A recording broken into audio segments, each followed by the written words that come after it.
We're here in the Museum of Curious Curiosities, looking at some ancient medieval weaponry. And what we have here is an authentic rainbow rocket launcher. Now, this would have been used around the Romanesque time period, even though it has some post-impressionistic qualities to it.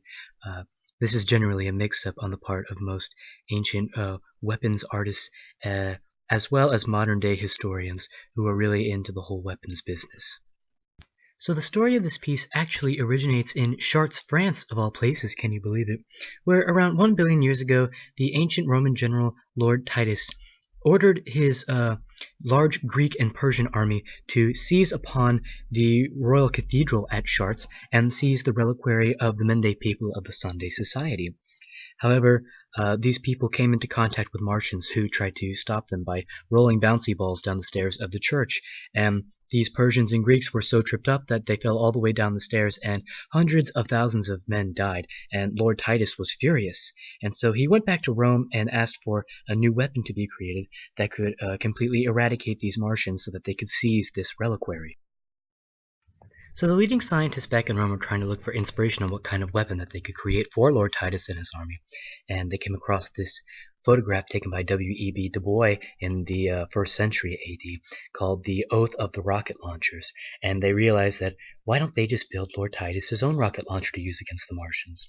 So that is exactly what they did. And they decided to spice it up a bit by adding a rainbow color scheme, and the piece was said and done. But that is not the end of the story.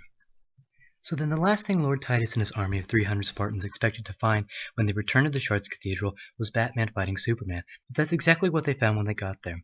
And a huge battle culminated between the Spartans, the Greeks, the Persians, Batman and Superman, the Martians, and of course the aliens and the Predators. And this whole fight culminated on the top of the Chartres Cathedral, where the bell was ringing and the Hunchback of Notre Dame sent down a lightning bolt that blew up the whole church and killed all but one Spartan, Lord Titus, of course. Looking at the formal qualities of this piece, it's shiny, it's got vibrant colors, orthogonal lines, and pseudo-peripheral anastasis. Really, it's just the whole shebang. It's got anything you could ever want in an art piece, especially one from the Romanesque time period.